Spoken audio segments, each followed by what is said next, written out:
Maine has a problem, and the people in charge are counting on you to stay quiet about it. Taxes, housing, corruption, jobs, healthcare, the issues pile up while the headlines keep spinning. But two voices refuse to look away. The Angry Citizen, the CPS Punisher. Maine Matters is the podcast that doesn't flinch.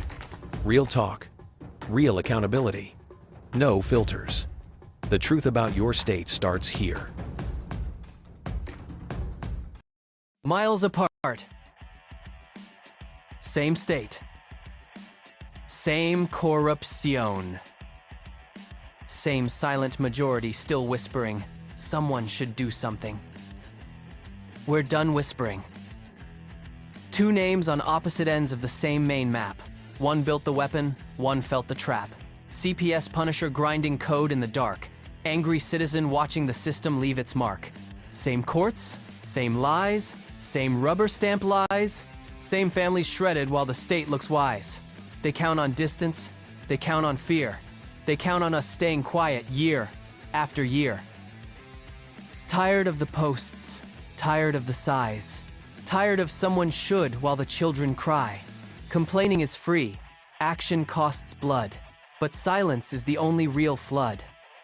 Same state, same war, no more dividing lines. CPS Punisher and the Angry Citizen rise. No more fear of the retaliation game. Expose the heinous or the cycle stays the same. We're done telling Maine we're scared and small. We're done watching illegal acts stand tall. Commit, act, name it, burn the dark. This is the line, and we just crossed the mark. Illegal seizures dressed up as protection. Warrantless doors kicked in without objection. Due process treated like optional ink, while the machine keeps printing another black sink. They thought the distance would keep us apart, thought the fear would stop the beating heart, but every mile between us just made the fuse longer. Now both ends are lit, and the powder's stronger. No more I wish someone would. No more waiting for the next good mood. The state keeps moving because we stay still. That ends tonight, by force of will. Same state, same war, no more dividing lines. CPS Punisher and the Angry Citizen rise. No more.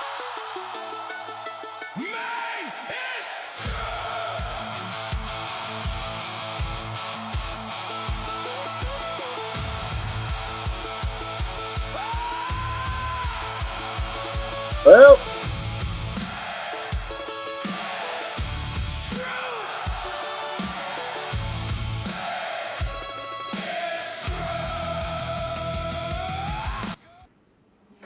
what's up there? Well, that's What's up, that. Darren?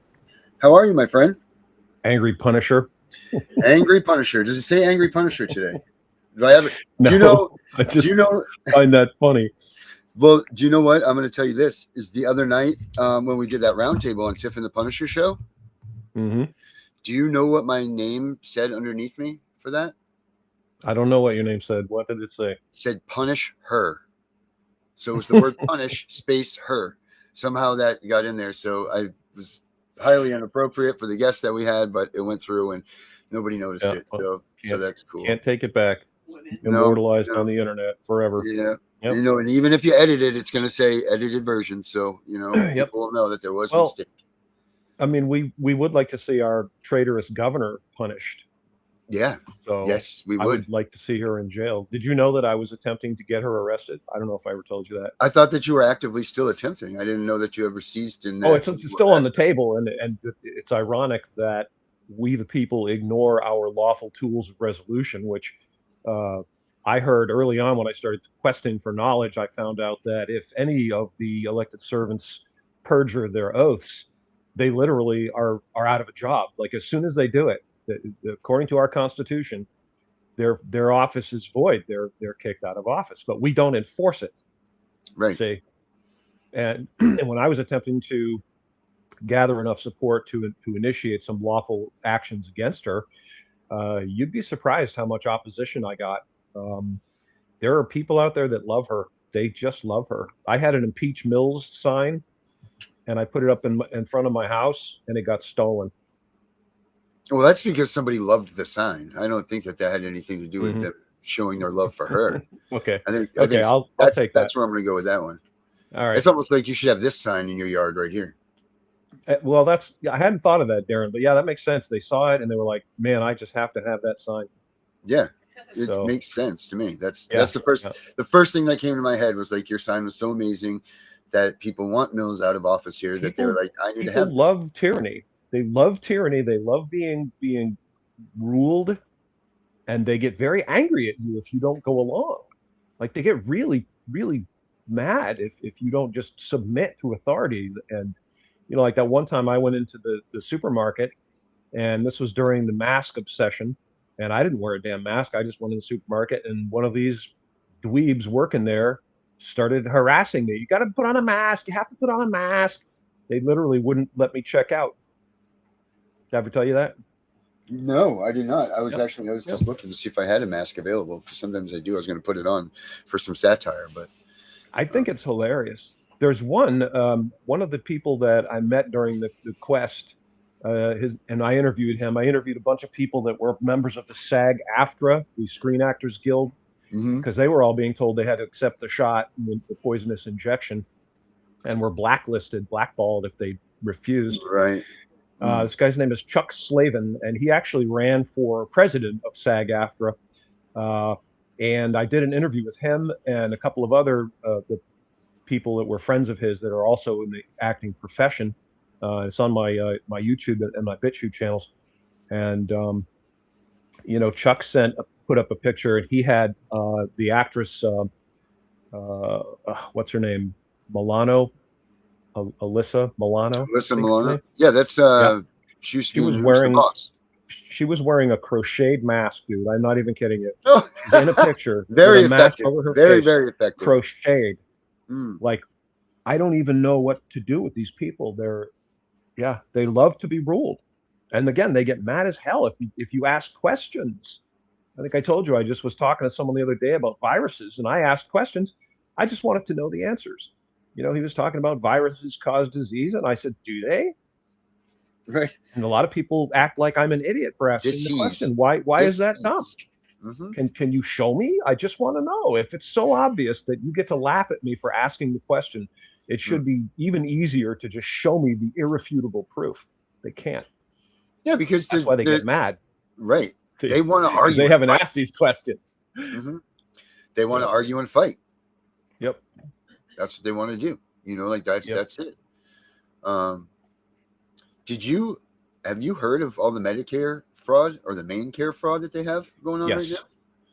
I mean, since we're going to be talking about that, I mean, that's hardly surprising.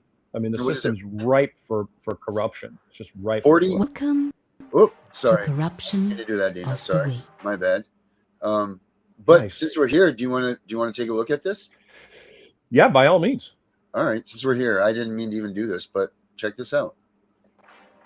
This is the CPS Punisher Maine Matters podcast, episode the 4th of August, 2026. But we never played this, so check this Taxpayers out. robbed. Disabled Mainers neglected and abused. And the state of Maine finally forced to act under federal fire. Let's break it down. This week, the Mills administration finally admitted what federal officials and investigators have been screaming for months: massive fraud inside Maine Care. 5 providers just had their taxpayer spigot shut off for credible allegations of fraud. Gateway Community Services, Maine Connect Care, Trident Medical International, Decent Healthcare, and Community Home Healthcare, one of the biggest billers in the state. Names on the board, money stopped. This is not a paperwork cleanup.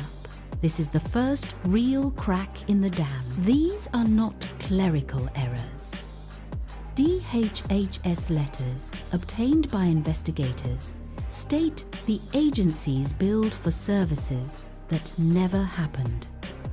They used workers who were excluded from the program or completely unlicensed. One agency ran prescriptions under another provider's identification number.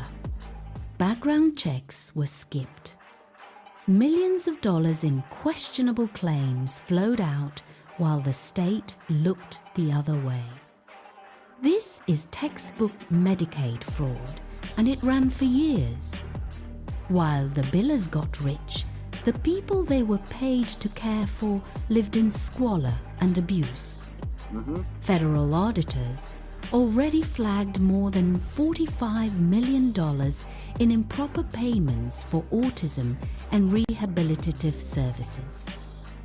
One agency, Paradise Residential Services, was terminated for putting clients in immediate jeopardy.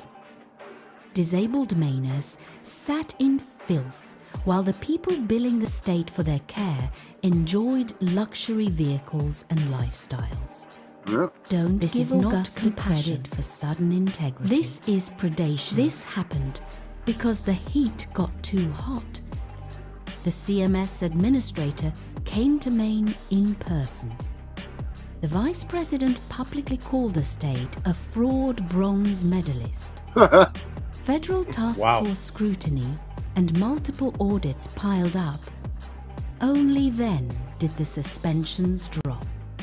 Now, even the Attorney General's office is scrambling to hire a new healthcare crimes unit director. Pressure works. Silence does not. The CPS Punisher is not asking. We are demanding full federal prosecutions, permanent exclusion of every fraudulent provider, an independent, transparent audit of the entire Maine Care home health and autism system. No more delays. No more excuses. No more looking the other way while vulnerable Mainers suffer and taxpayers get robbed. This is Maine Matters. Truth, accountability, justice. See you next week. Yeah. So that was Well, there. about that. Yeah. So $45 million is so far the number that it's up to, Dana. $45 million Insane. Absolutely insane. and most of that at the hands of people with autism and that need autism services. So how many people in the state of Maine were denied access to their health care because they had blown money or just illegally or fraudulently sent money out for billing, and then there's no more money in that program. It was just absolutely disgusting. But I mean, how much during when you're talking about with the face masks and during the COVID times and the injections and all of that, how much money was fraudulently spent on those items? I mean, I don't know if you know that or have that God number, only knows. but I mean, Jesus, No. can you imagine what the billing for face masks must have been alone? Yep. And you know, we the people want to see justice. We want to see the people that are responsible for this charged with crimes, because it's fraud. And I think that every penny that was paid out needs to be accounted for. And if someone stole money from we the people, they should be forced to pay it back with interest. Oh, Dana, Right. that's federal money. That's federal money, buddy. That's federal money. Yeah, I hate that term. Dude, It can we drives me give crazy. a quick explanation about how funding works?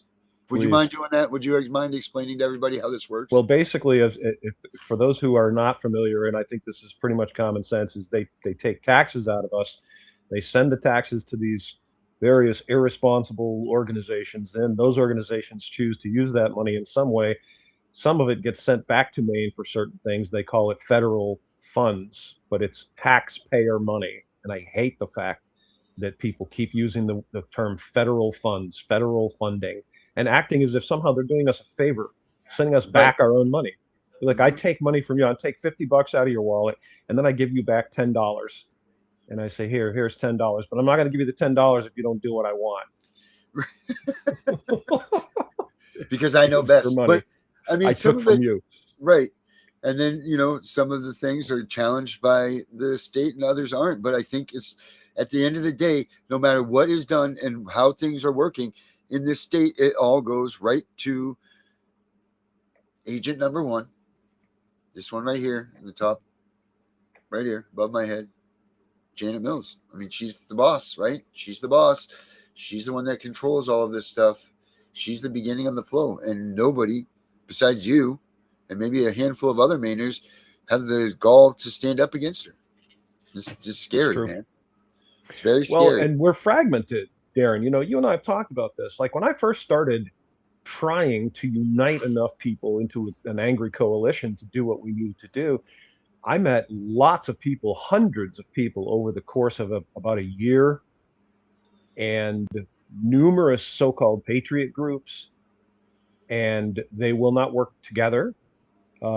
They would only entertain my presence when I was supporting them. If they had an event, if they had something they were trying to do, they wanted me to donate money, they wanted me to join their group, be a member of their group.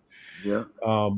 When I did the freedom rallies, the annual freedom rallies, I sent out a lot of contacts for that, and I got a return rate of about maybe 5%. Like 1 out of 20 people that I contacted responded to me in some way.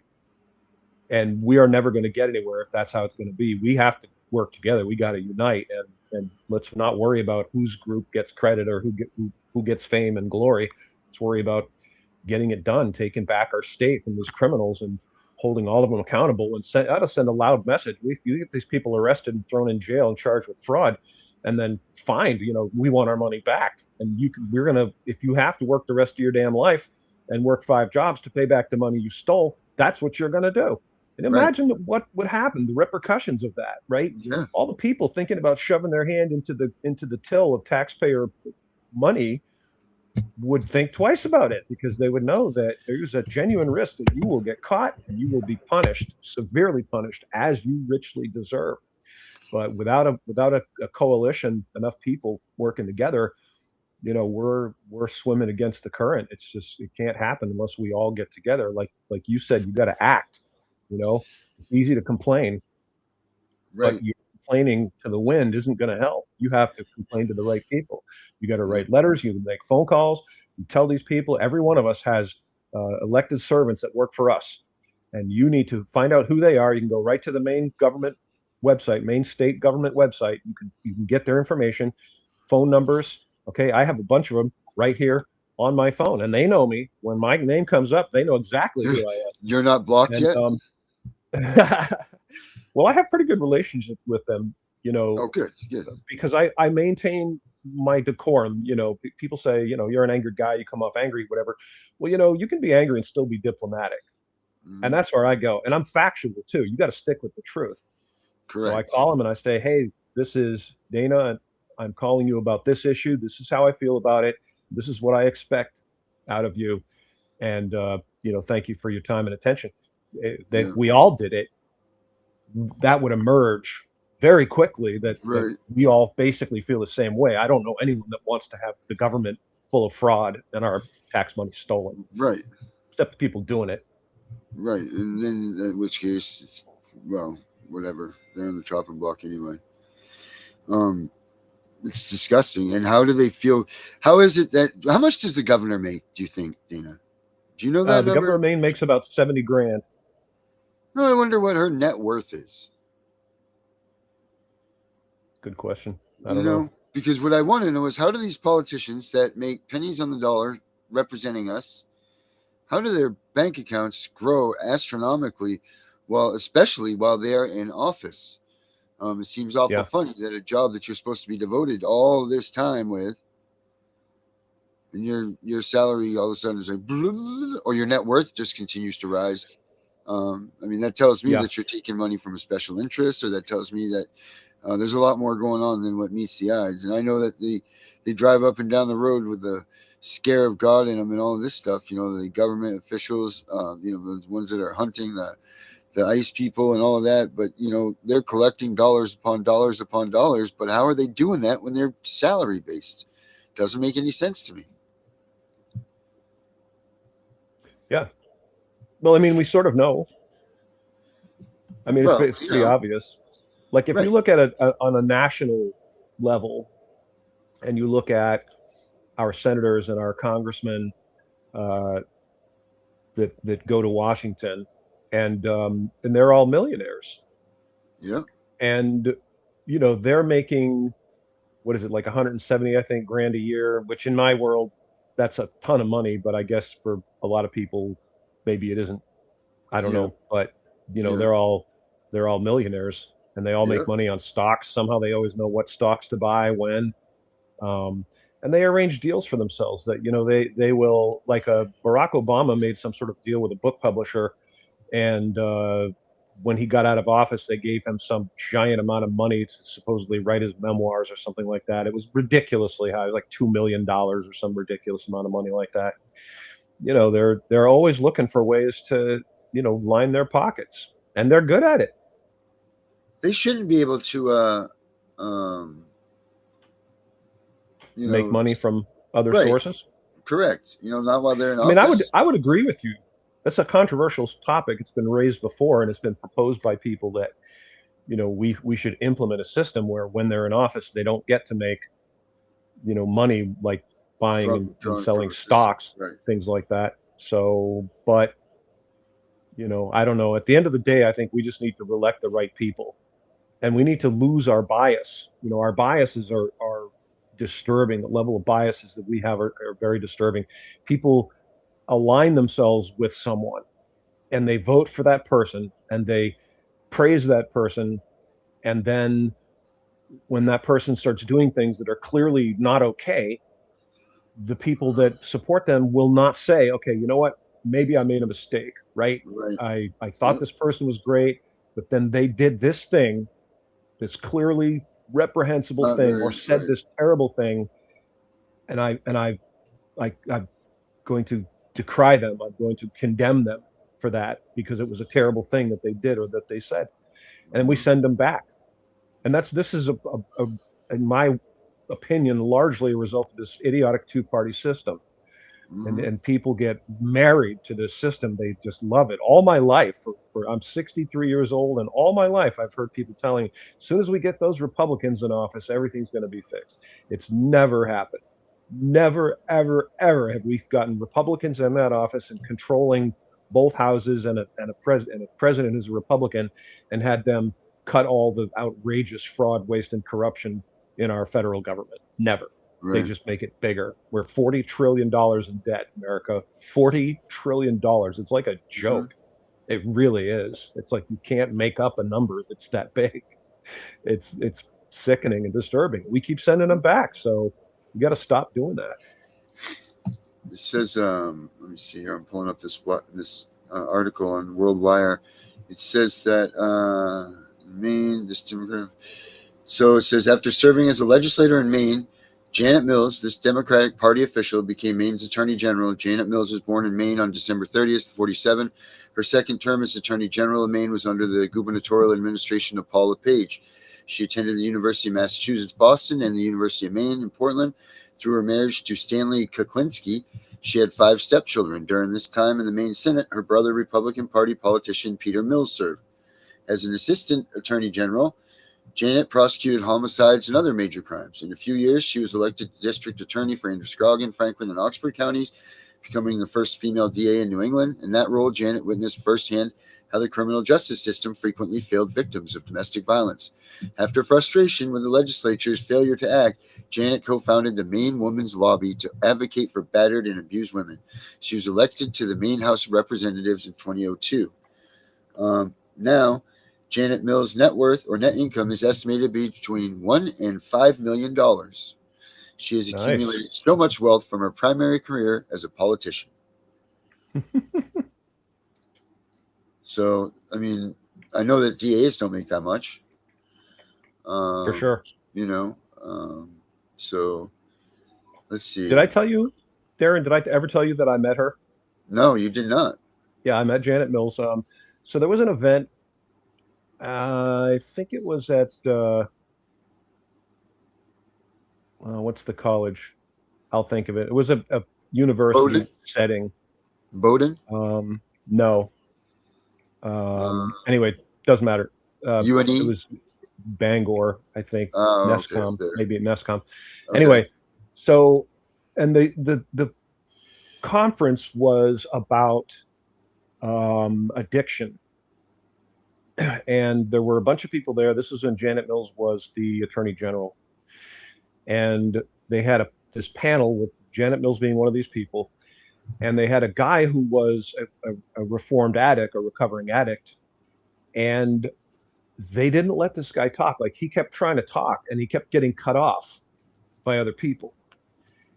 And I had a chance to talk to him after the conference was over, and he was very frustrated. He said, they didn't even want to hear what I had to say. Like, I'm the guy that's lived it. It's my life, and I'm trying to throw in my opinions and my thoughts on this, and they're just not interested in what I had to say. And he's right. And I will tell you, I got a very, very bad feeling from Janet Mills. She is creepy. And if you've ever met this woman, she radiates falseness. And I understand this is a characterization, and I try to stay away from characterizations that stick with facts, because that's, I think, important. But I will absolutely stand by what I'm saying right now. She does this weird thing where she blinks with both eyes all the time, like this. She does this winky blinky thing all the time, like this. It's very weird and creepy. She doesn't look you in the eye when she talks to you. She's just always looking away and looking around. Sign of a liar. Talking. Her smile felt very fake, very, very disingenuous. And there was a parade up north somewhere. I don't remember where it was, but she was in this parade, and a lot of people were really angry at her for the whole, shutdown, the so-called lockdown, which, by the way, Maine and America, no governor has the authority to order you to stay in your home. I can't believe I have to say this to people. It's like a nightmare for me, honestly. No governor has the authority to order you to stay in your home. No governor has the authority to order you to close your business. Okay. And by doing that, they are perjuring their oaths, and they are automatically out of office. As soon as a governor does something that perjures their oath, they are no longer the governor. And we, the people, need to enforce that. So these people were very angry at her, rightfully angry at her. And she was on this float, and she was like smiling, like she was deliriously happy. Just so happy and waving at everyone. And people were standing on the side of the road screaming at her, screaming obscenities at her. And she had this huge smile. She was waving, hi, yay! I mean, she's she's wacky, man. She's a whack job. Oh man, she's so odious. She just disturbs me to even see her. Like, every time I see her, I'm revolted by her. Revolted. That's an evil word. That's a yeah, man. Very she revolted me. I was so upset. On language. She was revolting. Absolutely revolting.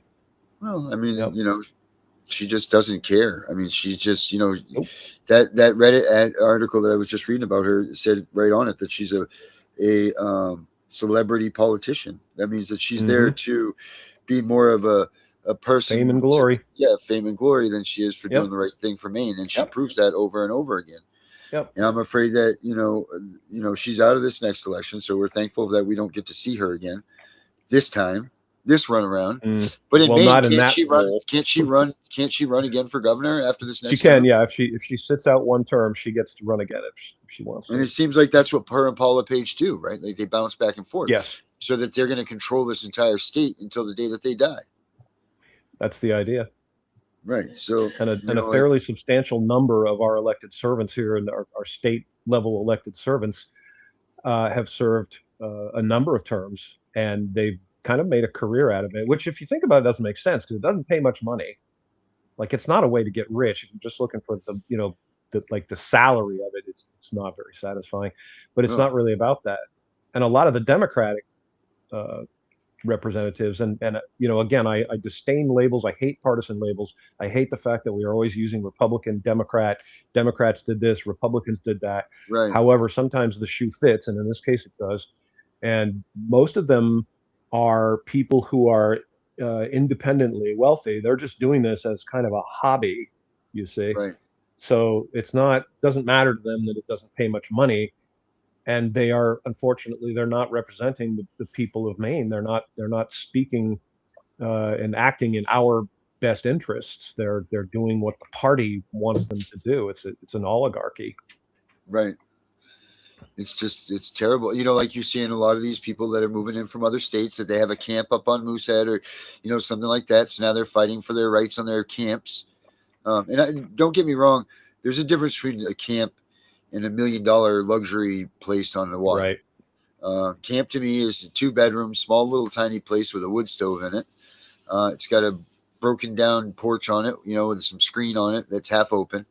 And it's on a nice lake somewhere. That's a camp. Right. When these people are talking about their camps, they're these $1 million A-frame looking ginormous pine inside, like the place is not a camp at all. Well, it's a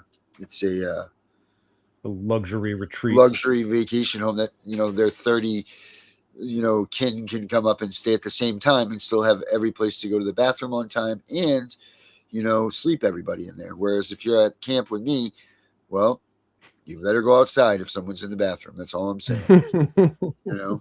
That's camp, Yeah. So, yeah. It's really sick. It's really disgusting. And it's, what these Maine politicians are doing, especially, is not giving us any service to anything that's going on. I do have another clip of this week's updates, Dana, if you want to watch these.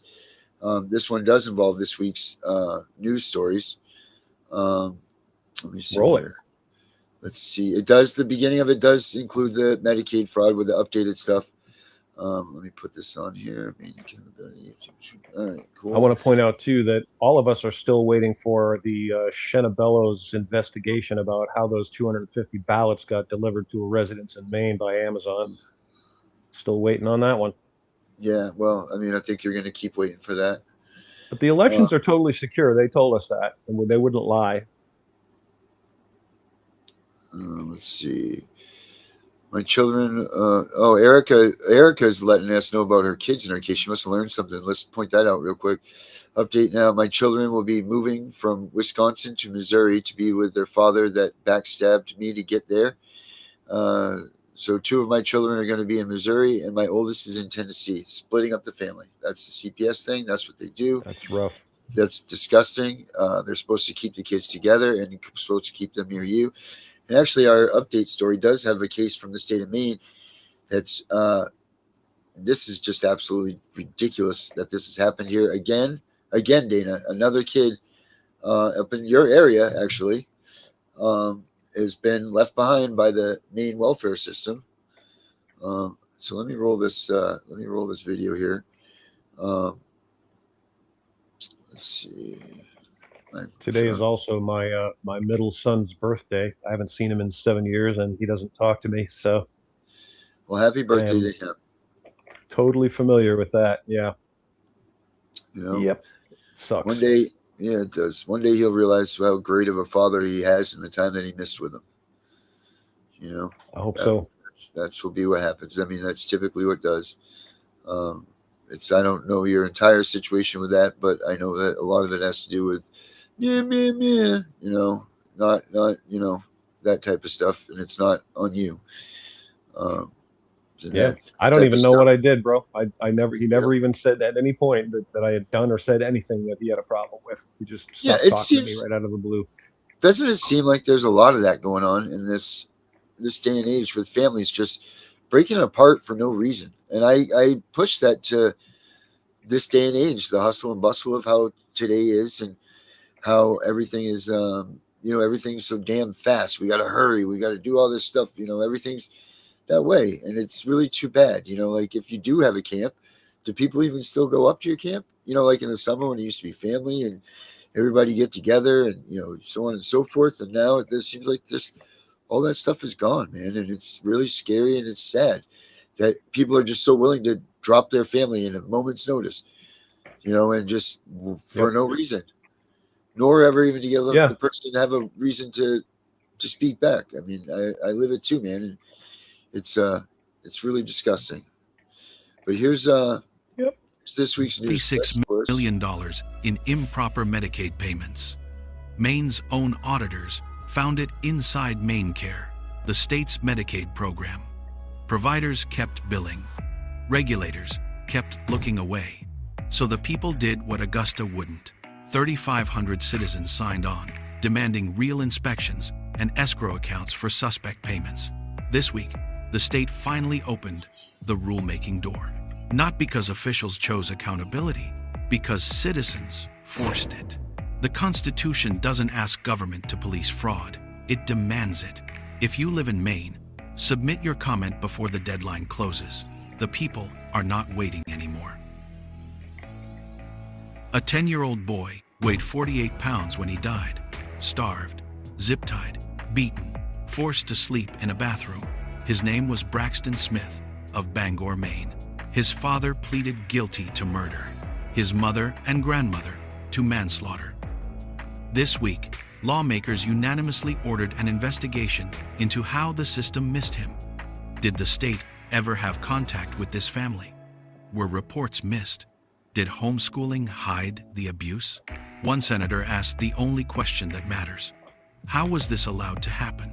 When government fails to protect a child, it has broken its most basic duty. Demand the investigation stays public and stays thorough. One contractor, over $1.2 million in judgments against him, Joshua Patouin, took homeowners' money and walked away from the job. One homeowner, Don Nason, was awarded nearly $169,000. Others are still fighting in court. Maine remains one of the least regulated states for residential contractors. The complaints keep piling up. The legislature keeps looking away. When the state won't protect the biggest purchase a family ever makes, it has failed its most basic duty. Property rights are not optional. They are the law. A 3-year-old was stuck by a discarded needle on a public riverwalk in Brewer. The police chief cleaned it himself, then found more.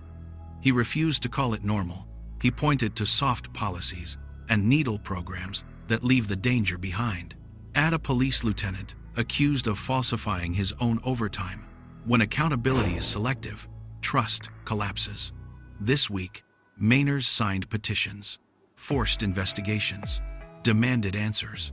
The Constitution does not grant permission to look away. It imposes a duty. Life, liberty, property. We enforce them. So that's our week in Maine. Well said. Yeah. I want to go to the Braxton Smith boy. Dude, That's just disgusting. Kills me. But that's the thing. That's, people talk about CPS. Well, where were they? Yeah. Why didn't they go to this kid? Why didn't they not help him? Or did they, and they didn't remove him? I mean, come on, the first sign of this would have been. I had heard, I don't know this is true or not, okay, but I have heard that they were in fact involved with the family.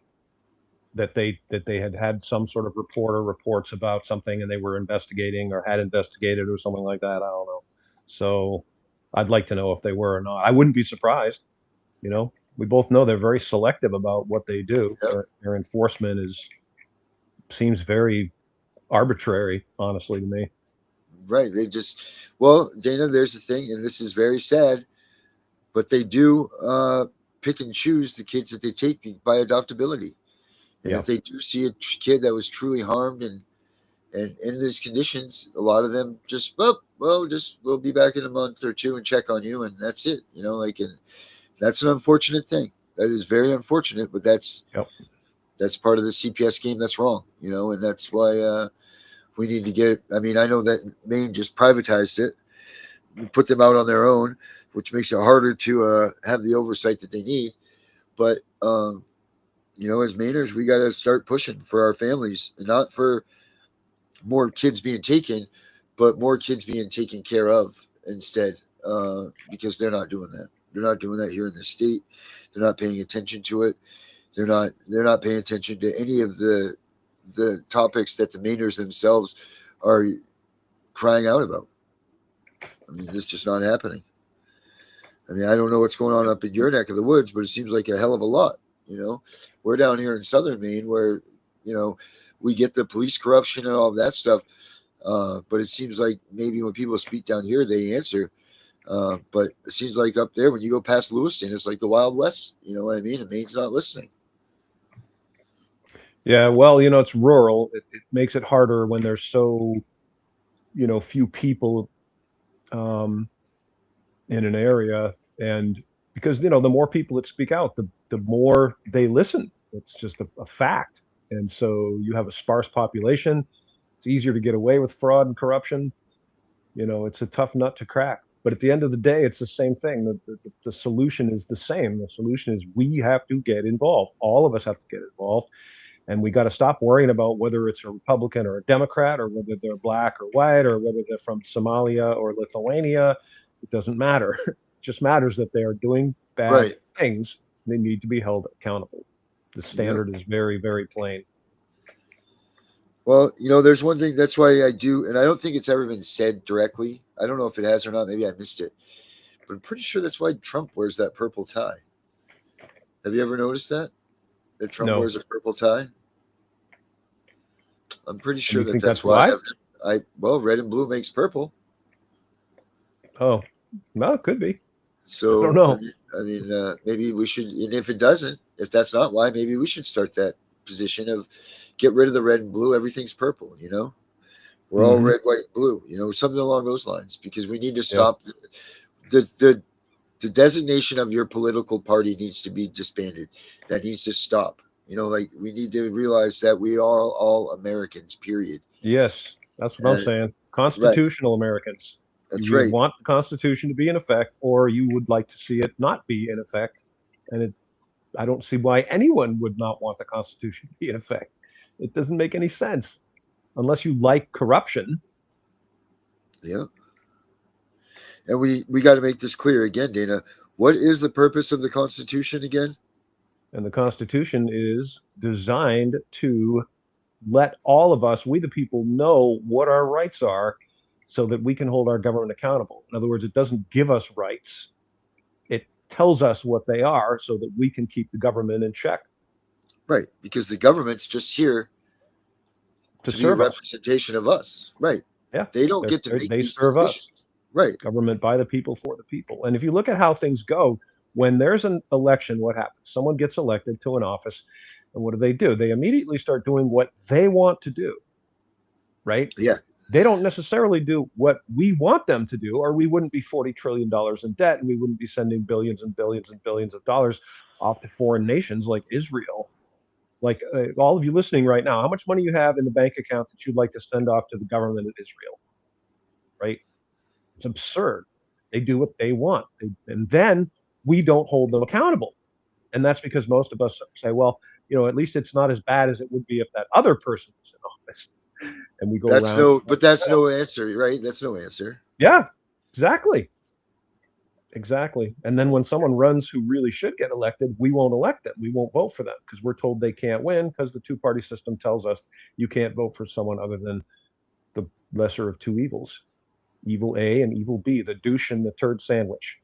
That's right, because you got to get some ungodly amount of like half a gajillion signatures on a ballot if you want to run or something like that. If you're not of the party or something, just astronaut. Right. Like you need more signatures than you do to actually win the election, I think, or something like that. Well, it's definitely a lot. I knew the number because I looked into it, but I don't remember exactly what it turned out. But yeah, it was just silly, silly, I think it's like a 500,000, isn't it? Not 500,000, I think. For what now? If you're talking like get on president? the ballot, to get on the ballot, depends on the office. Does it? To be a senator or a congressman in the state of Maine? Yeah, it's thousands. Is it thousands? Yeah, it's some thousand signatures. So what's funny is you can be a write-in candidate by simply declaring your intention to be a write-in candidate. There's a form that you can get from the government of the state, and you just fill it out and you send it in. You don't need any signatures at all. So do you get the same? You probably don't get the same. I don't know if they're luxuries, but the same benefits of, running during that must be like a last minute thing, right? Or can you just say that you want to be a write-in and that's it? Yeah, that's it. You just fill out the form, you send it in, and then if you can get enough people to write your name on the ballot, you'll win. Yes. I thought about running for governor as a write-in candidate. I really gave it serious consideration. You would but do the problem right. is I'm sure I know a lot of people would vote for me, and that's fine. The problem is that I would be blamed for the lesser of two evils losing. You see, Right, because so many people would vote for you instead of the right? They whatever call is you a supposed to. spoiler Yeah. Yep. if you do that. You're a spoiler. It's funny how you get vilified for doing that. Like you're doing something wrong. Okay. I don't know if you know who Ralph Nader is or remember Ralph Nader, But but yeah, I Ralph remember Nader Ralph. ran for Yeah. president. Okay. And Ralph Nader should have been elected president if we, the people, were not such sheep. He was the obvious best choice for that position. Yep. He had no special interest backing. He was not trying to run to empower other people. He wanted to do the right thing for we the people.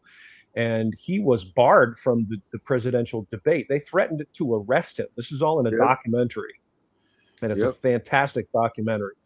And uh, he was called a spoiler, and he was widely hated because people voted for him instead of whoever else they would have voted for. And it was never Yeah, I think established that was the Bush. Wasn't that the Bush? I think so. Old, Yeah.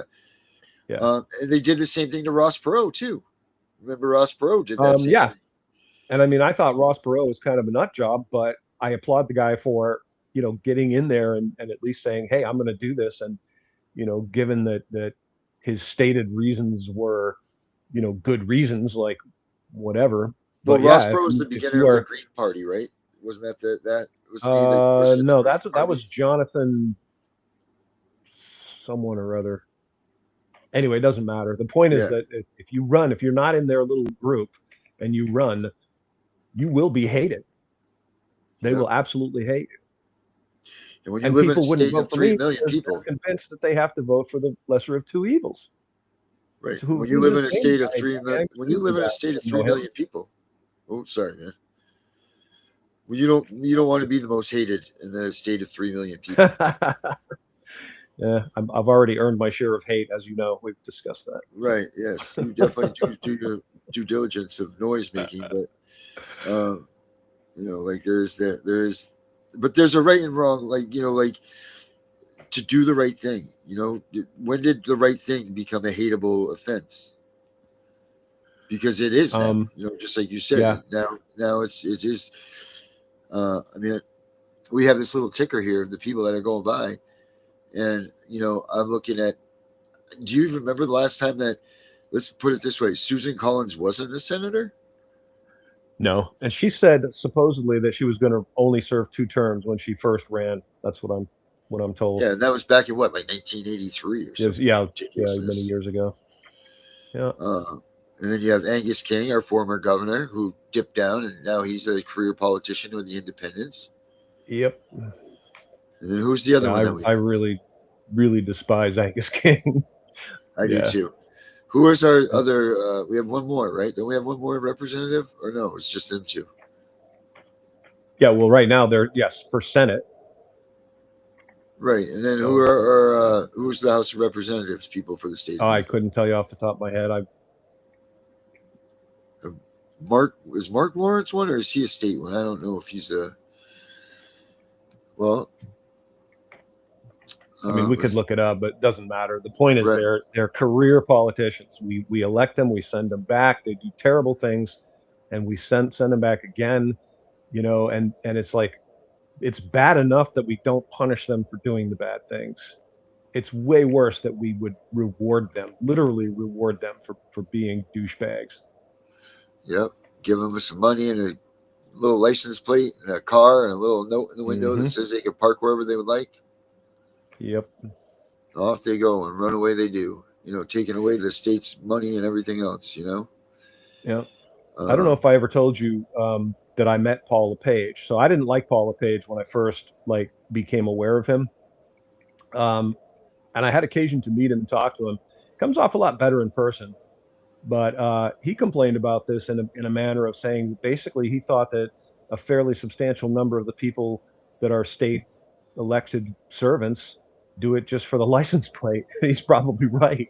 He said, I think they just like the plate. Yeah. Do any other states do that? That you actually get a license plate that says that I don't know. That's a good question. I wonder. I mean, I don't know what privileges you get with that plate on there. I mean, maybe parking at a handicap spot. I don't know. Probably. I don't know. Who knows? That's like the Trump of all license plates to have is the Maine state representative plate. Yeah, we should look that up for next show because I'm curious find about out it. find out what is the benefits of the Maine state representative license plate. And what do you have to have one? And who foots the bill for that? Well, we already know that. We, the people, the taxpayers. It's funny because we're not a wealthy state. We're a poor state. And yet, for some strange reason, they act like we all have money to burn. They spend our money like it's free. Well, once they were on the whole let's take their children thing and realize that that's a good way to balance the budget, it's been no turning back from Maine. Yeah. That's unfortunate, but that's the truth. Like all of a sudden, I think it was LePage's first go at this. It was when they grabbed a hold of the ASFA and all of that stuff and said, here we go. We're going to figure out a way to balance the state's budget. We're going to do it with taking people's children. And then the state of Maine's never looked back. They've never looked back. And that's what's disgusting, man. That's so gross. It's so disgusting that they're stealing and taking away all these little lives that could have been something, that still may be something, but that didn't need to be taken away, and they're just ruining them. Yeah. I mean, think of the trauma. Think of what it must be like to be a child, helpless child, and have strangers come into your home and seize you and drag you away from your parents. Literally kicking and screaming.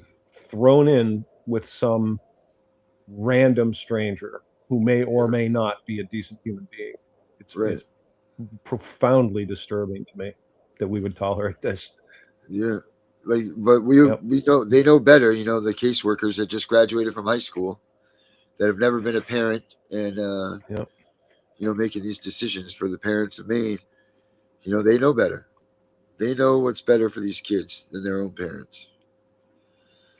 That's the mentality of these people. The so-called foster care system, and they, it's so ironic that they are supposedly, like vetting these people, right? Like that's what, they'll tell you that if you were to be talking to anyone in this system, they would say, oh, well, we don't just let anyone be a foster parent. You have to be vetted, get a background check and all that good stuff.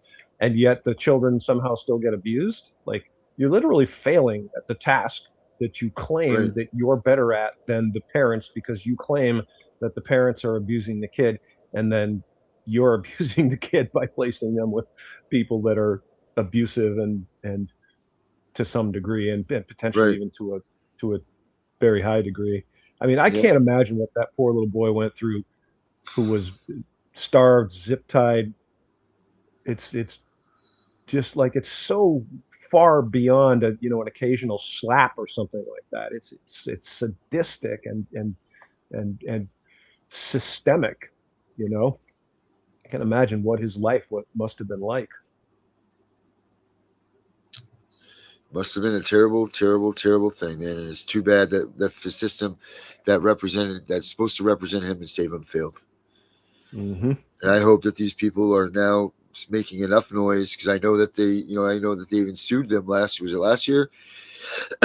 Excuse me, that the oversight committee sued them because they want to release the information. I hope that more people come out and start screaming about this stuff, man. Mm-hmm. This stuff's got to change. Well, I got to say, I think that you and Tiff are getting some traction with the Tiff and the Punisher podcast and the Punisher movement. So, good on you for that. And, let's keep up the momentum with that. Oh, all right. We just got, so the representatives of Maine are Jared Golden and Chelly Pingree. And thank you for that. Yeah. Make sure you guys tune into that on Monday through Thursdays. If you haven't, and you aren't already fans of us, you can watch it here. You can watch it watch it right here, wherever you're watching it from, Tiff and the Punisher. And of course, Thursdays, Dana, is your night that you come on as the Angry Citizen. Tiff and the Punisher, now joined by the Angry Citizen. That's right. And everything that you need to know about us is in the theme song that we play at the beginning. There you go.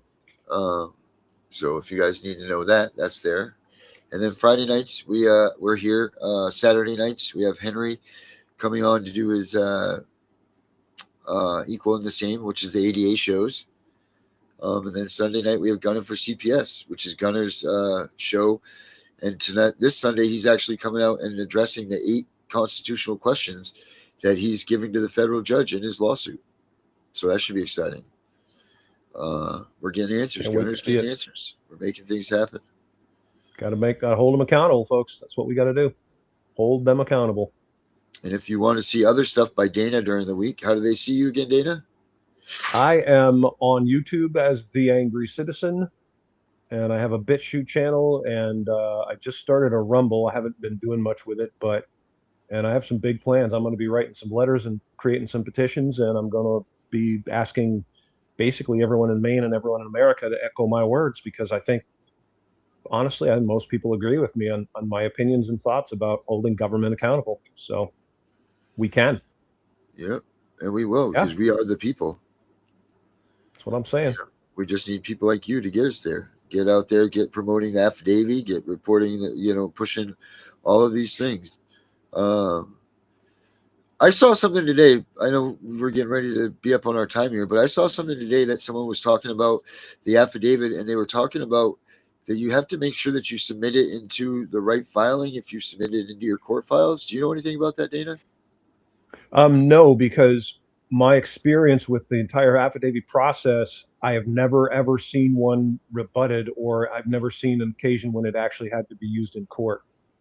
So all the occurrences that I have seen of use of affidavits, which is mostly from my friends Jack and Margie Flynn, and they basically were able to get results without having to go to court, because the people, and it kind of makes sense, because the people know that you're right, and they know that you're willing to stand up in court and say that this thing that you're claiming is true, and they don't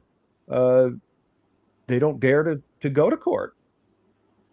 Because you're swearing under the penalty of perjury, which holds a pretty substantial and stiff sentence. And they can't rebut you, is the thing. Like, if you're speaking the truth and it's verifiable, the only way that they can disallow the affidavit is if you prove it wrong.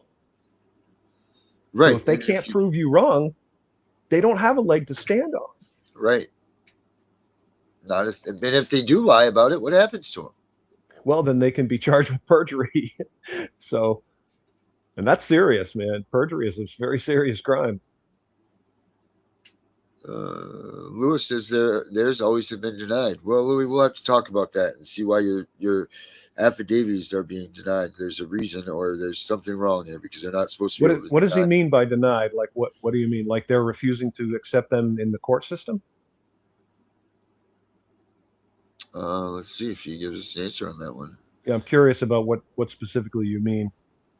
Yes, I am too, now that you say that.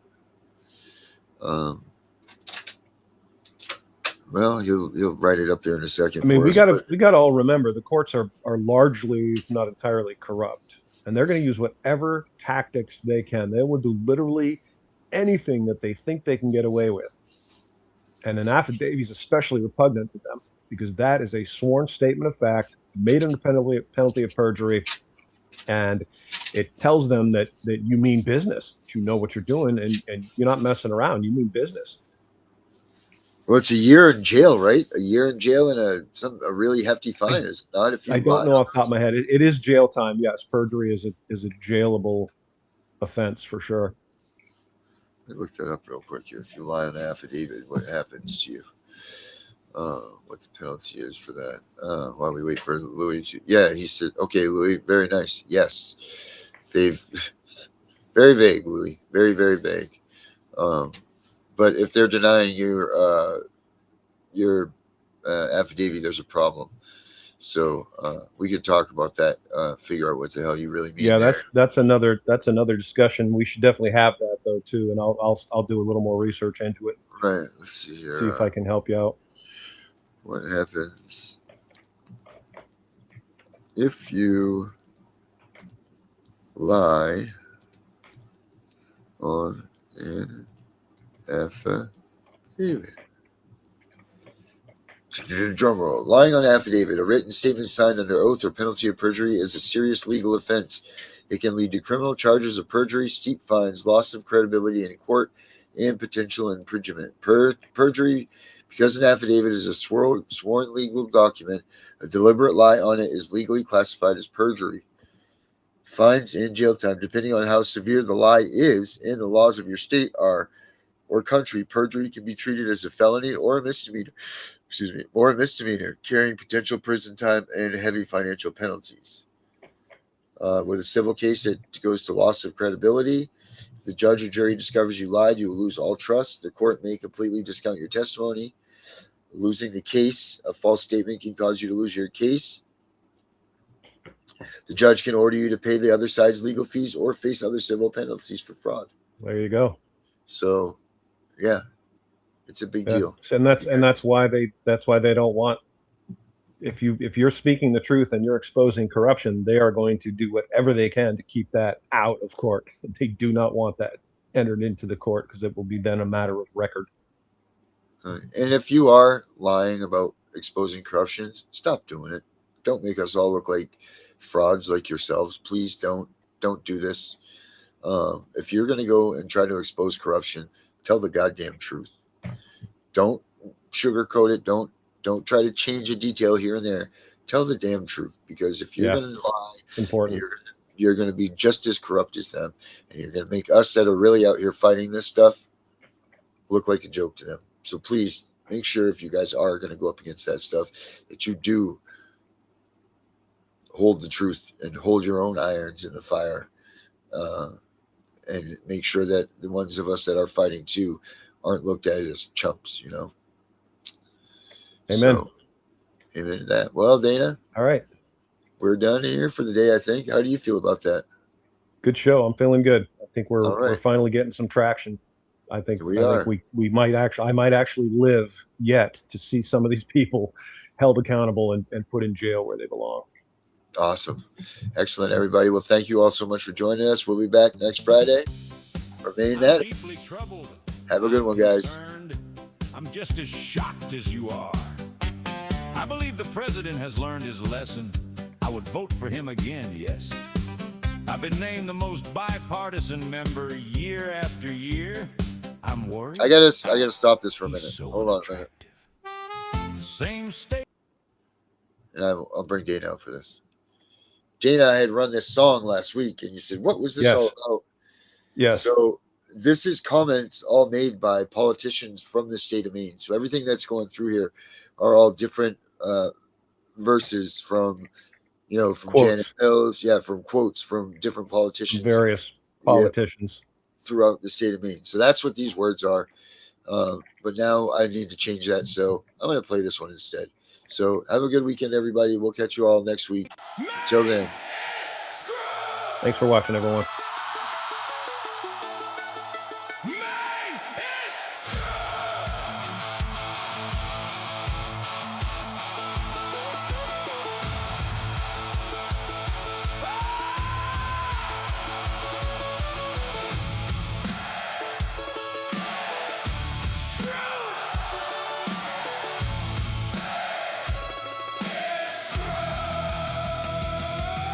Governors in the mansion.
walking out the door. DHH just looking sideways while the bodies hit the floor. Contractors stealing, councils fighting in the light, while families lose their homes and nobody makes it right. They talk about progress with a straight face and a grin, but the state's on fire and they're still just fanning the wind.